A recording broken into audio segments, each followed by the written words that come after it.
BPSC TRE 4 का आप लोग तैयारी कर रहे हैं तो यह क्लास आप सभी स्टूडेंट के लिए काफ़ी इम्पोर्टेंट होने वाला है, क्योंकि इस क्लास में मैं आपको घटना चक्र का क्लास करवाने वाला हूं।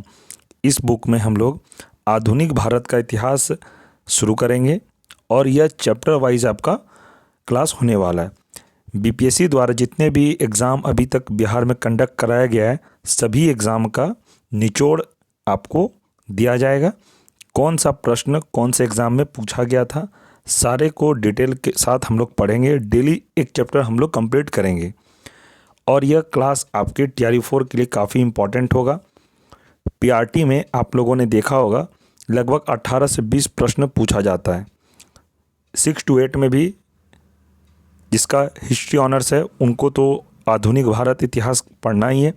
ये 9th 10th 11th 12th के लिए भी काफ़ी इम्पॉर्टेंट है। आप किसी भी क्लास का तैयारी कर रहे हैं, घटना चक्र आप जब पढ़ लेते हैं तो आपको सबसे ज़्यादा एग्ज़ाम में बेनिफिट मिलेगा। बिहार में जितने भी एग्ज़ाम अभी तक हुए हैं बीपीएससी के द्वारा या बिहार पुलिस किसी भी एग्ज़ाम, सभी एग्ज़ाम में कौन सा चैप्टर से कौन सा प्रश्न पूछा गया है, सभी प्रश्न का हम लोग डिटेल के साथ पढ़ेंगे।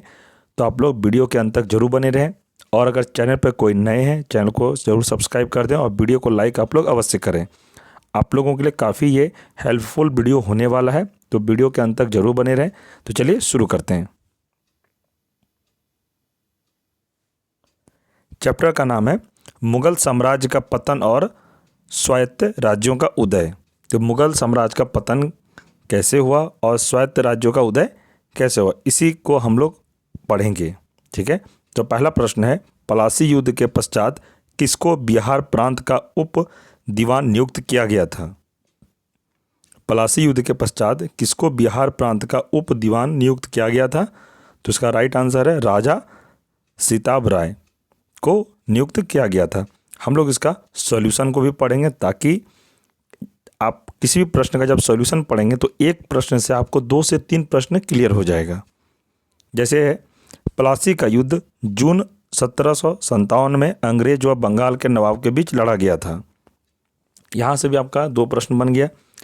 एग्जाम में प्रश्न पूछा जाएगा कि पलासी का युद्ध कब हुआ था, तो आपसे डेट पूछा जाएगा तो 1757। किनके बीच पलासी का युद्ध हुआ था? तो बंगाल के नवाब के बीच लड़ा गया था, अंग्रेज और बंगाल के नवाब के बीच लड़ा गया था। मीर जाफ़र के विश्वासघात के कारण बंगाल की हार हुई। युद्ध पश्चात मीर जाफ़र को बंगाल का नवाब घोषित किया गया था तथा सीताब राय को बिहार का उप दीवान बनाया गया। आपको ये भी पता होना चाहिए कि बिहार से संबंधित आपको प्रश्न एग्जाम में ज़रूर पूछा जाएगा कि बिहार का उप दीवान किसे बनाया गया था। तो बिहार से संबंधित प्रश्न है तो आपको ये याद रखना है, बिहार का उप दीवान सीताब राय को बनाया गया था। ये काफ़ी इंपॉर्टेंट प्रश्न है, आप इसे नोट डाउन जरूर कर सकते हैं या आप इसका स्क्रीनशॉट ले सकते हैं। और कोई दिक्कत वाली बात नहीं है, इस क्लास का आपका पीडीएफ टेलीग्राम ग्रुप में दे दिया जाएगा। टेलीग्राम ग्रुप को आप लोग जरूर ज्वाइन करके रखें ताकि जितने भी क्लास हो सभी का पीडीएफ नोट्स, स्टडी मटेरियल जितने भी है सभी टेलीग्राम ग्रुप में ही प्रोवाइड किया जाएगा। ठीक है, अगला प्रश्न देखते हैं। प्रश्न है, बक्सर के युद्ध में अंग्रेजी सेना किसके नेतृत्व में लड़ी थी? बक्सर के युद्ध में अंग्रेजी सेना किसके नेतृत्व में लड़ी थी? तो यह मुनरो के नेतृत्व में लड़ी थी। ठीक है, इसका हम लोग सॉल्यूशन देखते हैं। यह प्रश्न आप लोग देख सकते हैं बीपीएससी AAO 2021 में पूछा गया था और बीपीएससी DSCO 2021 में ये प्रश्न को पूछा गया था। तो एग्ज़ाम में बहुत सारे ऐसे प्रश्न होते हैं जो काफ़ी बार रिपीट होते हैं, तो आप लोगों को अच्छे से पढ़िए ताकि एग्ज़ाम में आपका एक भी प्रश्न नहीं छूटे। इसका सॉल्यूशन देखते हैं। बक्सर का युद्ध अंग्रेज़ों और मुग़ल बादशाह अवध तथा बंगाल के नवाबों की संयुक्त सेनाओं के बीच सन 1764 में लड़ा गया था। अंग्रेजी सेना का नेतृत्व कैप्टन मुनरो ने किया था। एग्जाम में यही प्रश्न आपसे पूछा जाएगा कि अंग्रेजी सेना का नेतृत्व किसने किया था, तो कैप्टन मुनरो ने किया था। इसे आप याद रखिएगा। ठीक है, आगे देखते हैं।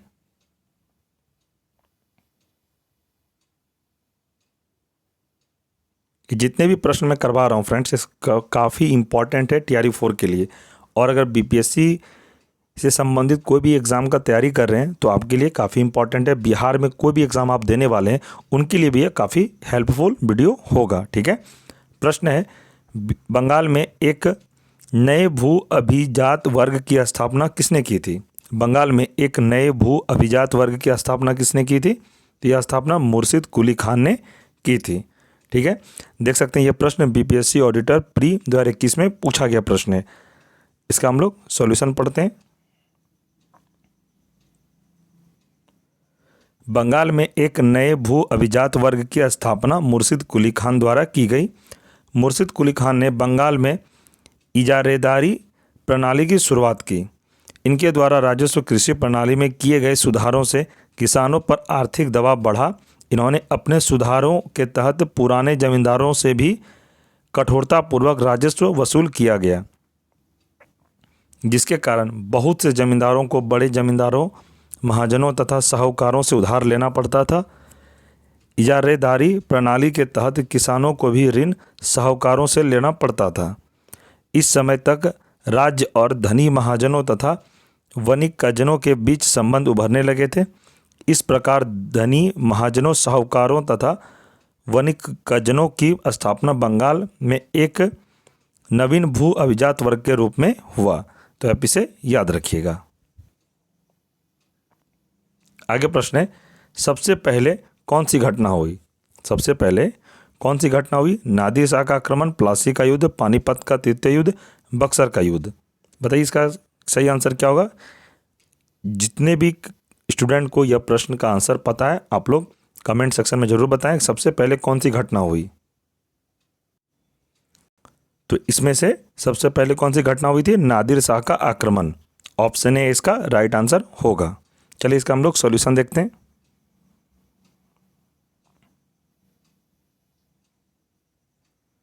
नादिर शाह द्वारा 1739 में भारत पर आक्रमण किया गया। इस आक्रमण में नादिर शाह ने दिल्ली को लूटा और बर्बाद कर दिया।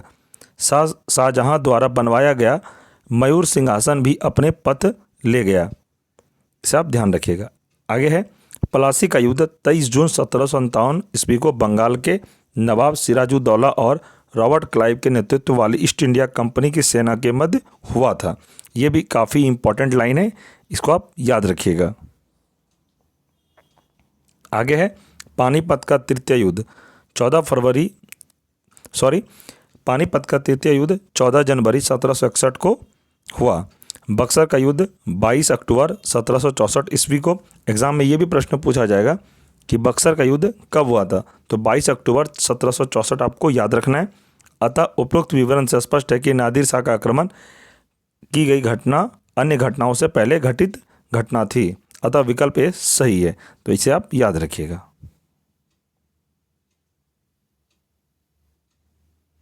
आगे प्रश्न है, वह पहला भारतीय कौन था जो हाउस ऑफ कॉमन्स का सदस्य बना था?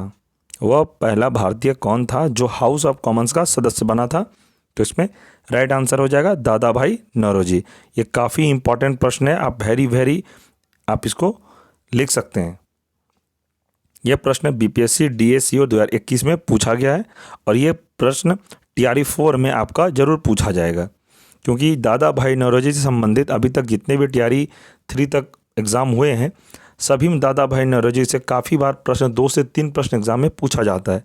तो ये प्रश्न काफ़ी इंपॉर्टेंट है आपके टीआरई 4 के लिए, सारे स्टूडेंट के लिए इंपॉर्टेंट है। ऐसा नहीं किसी भी प्राइमरी वालों के लिए इंपॉर्टेंट है, पीआरटी से लेकर पीजीटी तक किसी भी क्लास का आप लोग प्रिपरेशन कर रहे हैं सारे स्टूडेंट के लिए काफ़ी इंपॉर्टेंट ये क्लास है। तो ठीक है, देखते हैं इसका हम लोग सॉल्यूशन। दादा भाई नौरोजी पहले ऐसे भारतीय थे जो उदारवादी दल से ब्रिटिश संसद में 1892 के आम चुनाव में जीतकर हाउस ऑफ कॉमन्स के सदस्य बने।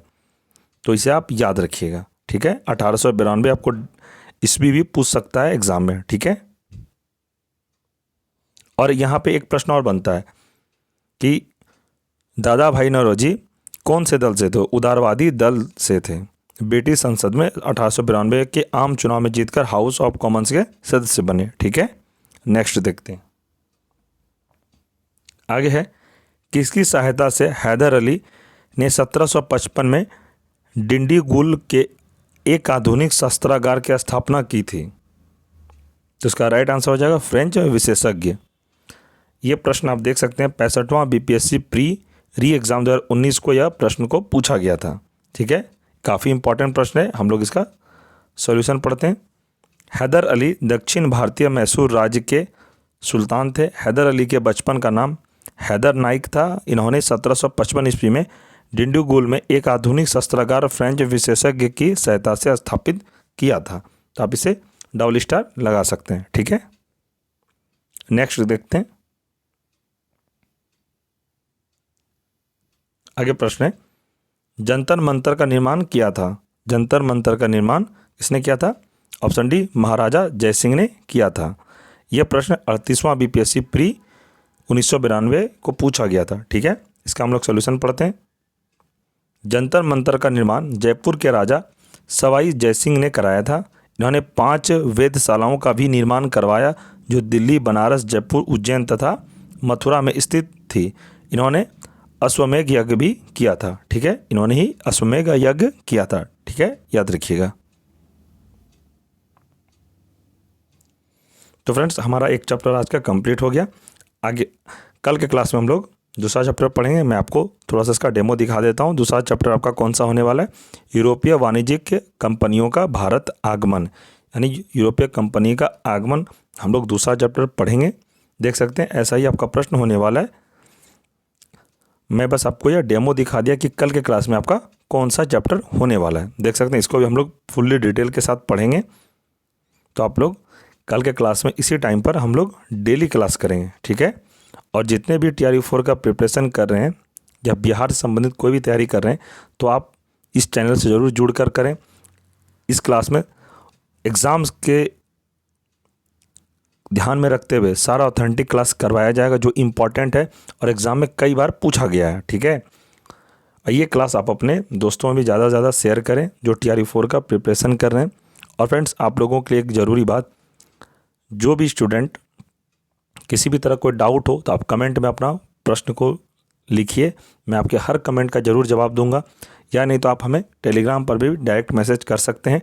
टेलीग्राम ग्रुप को भी आपको ज़रूर ज्वाइन करना चाहिए ताकि इस क्लास का आपको सेम टू सेम PDF आपको प्रोवाइड करवाया जाएगा। टेलीग्राम ग्रुप में कैसे ज्वाइन करें? तो टेलीग्राम का लिंक इस वीडियो के डिस्क्रिप्शन में दे दिया गया है। ग्रुप को ज़रूर ज्वाइन कर लें ताकि जितने भी क्लास हो सभी का PDF नोट्स आपको ग्रुप में ही अवेलेबल करवाया जाएगा। ठीक है, और फ्रेंड्स, ये वीडियो आपको अच्छा लगा तो वीडियो को ज़रूर लाइक करें, कमेंट करें और इसे अपने दोस्तों में ज़रूर शेयर करें। और अगर चैनल पर कोई नए हैं, चैनल को सब्सक्राइब जरूर कर दें ताकि जितने भी मैं आपको क्लास करवाऊँ, आने वाले जितने भी इस चैनल पर वीडियो अपलोड हो तो सबसे पहले आपको नोटिफिकेशन मिलेगा। अगर आप चैनल सब्सक्राइब नहीं किए रहेंगे तो आपको नोटिफिकेशन ही नहीं मिलेगा। ठीक है, हम लोग इसके बाद दोपहर के क्लास में मैं टाइम आपको टेलीग्राम ग्रुप में और यूट्यूब के कम्युनिटी पोस्ट में बता दूंगा। ज्योग्राफी का हम लोग घटना चक्र यानी अगला सब्जेक्ट को करेंगे, तो ज्योग्राफी का भी क्लास में आपको करवाऊंगा। ठीक है, तो चैनल से ज़रूर जुड़े रहें। TRE-4 में अच्छे से आपका कवर करवा दूंगा ऑल सब्जेक्ट, तो टेंशन लेने की कोई बात नहीं है। आराम से पढ़िए, मैं आपको पढ़ा रहा हूँ, टेंशन फ्री होकर पढ़िए। सारा क्लास आपको NCERT ही मिलेगा। NCERT के बाद मैं आपको MCQ भी करवा दूँगा, टेंशन नहीं है। ठीक है, तो ठीक है फ्रेंड्स, चलिए हम लोग मिलते हैं अगले क्लास में। तब तक के लिए जय हिंद, जय भारत।